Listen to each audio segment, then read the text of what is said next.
Assalamualaikum, salam hangat untuk penonton setia Kisah Mata. Kali ini, kita akan membahas cerita mengerikan tentang sebuah desa terpencil yang dikenal dengan nama Kampung Pocong. Dengarkan dengan seksama.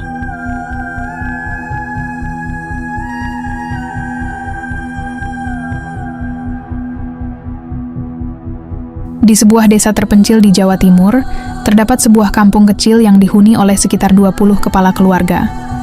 Desa ini bernama Kampung Gunung Jati, tetapi orang-orang di sekitar lebih sering menyebutnya Kampung Pocong. Nama ini bukan tanpa alasan. Warga sekitar percaya bahwa desa ini menjadi tempat bersemayamnya makhluk menyeramkan yang sering menampakkan diri dalam bentuk pocong. Orang-orang luar jarang sekali berani masuk ke desa itu, terutama setelah matahari terbenam. Cerita ini dimulai ketika Arya, seorang pemuda asal Surabaya, menerima tugas penelitian dari kampusnya untuk mendokumentasikan desa-desa terpencil. Arya tidak percaya dengan cerita mistis dan menganggap semuanya hanya tahayul. Bersama rekannya, Bagas, ia memutuskan untuk bermalam di Kampung Gunung Jati selama 3 hari. Warga menyambut mereka dengan ramah. Tetapi ada satu hal yang membuat Arya merasa aneh. Hampir setiap rumah memiliki sapu lidi yang diletakkan melintang di pintu masuk. Ketika Arya bertanya kepada Pak Darman, kepala desa, lelaki tua itu hanya menjawab, "Itu untuk perlindungan. Jangan pernah melewati malam di luar rumah di sini, apalagi setelah Isya." Arya dan Bagas hanya tertawa mendengar peringatan itu.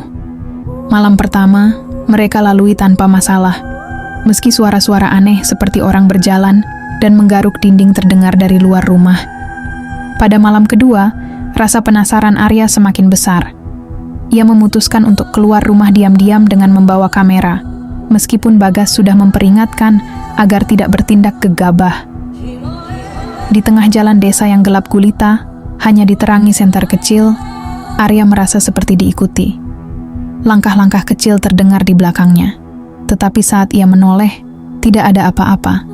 Hingga akhirnya, di ujung jalan dekat sebuah pohon besar, Arya melihat sesuatu. Sosok itu berdiri dengan tubuh terbungkus kain kafan kotor. Wajahnya pucat dan matanya kosong. Pocong itu meloncat-loncat mendekatinya. Arya mundur dengan gemetar, mencoba merekam sosok itu. Tetapi tiba-tiba pocong itu berhenti, memiringkan kepala, dan menatap langsung ke kamera. Seketika, kamera Arya mati. Ia lari sekuat tenaga kembali ke rumah Pak Darman, tetapi pocong itu muncul lagi, kali ini di depan pintu. Warga yang mendengar teriakan Arya keluar rumah dengan membawa sapu lidi dan membaca doa bersama. Pocong itu menghilang seketika. Keesokan paginya, Pak Darman akhirnya mengungkapkan rahasia gelap desa itu. Bertahun-tahun lalu, ada seorang dukun jahat yang dihukum mati oleh warga karena dituduh mengutuk banyak orang. Sebelum mati, dukun itu bersumpah akan kembali dan menguasai desa dengan bantuan pasukannya. Setelah itu, banyak orang meninggal dengan tidak wajar, dan setiap kematian selalu disertai penampakan pocong. Arya dan Bagas memutuskan untuk meninggalkan desa itu lebih awal. Namun, teror tidak berhenti di sana.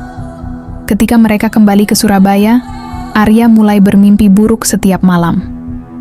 Dalam mimpinya, pocong yang ia lihat di desa terus memanggil namanya, meminta hutang yang belum dibayar. Pada malam ketiga setelah kepulangannya, Arya ditemukan tewas di kamarnya.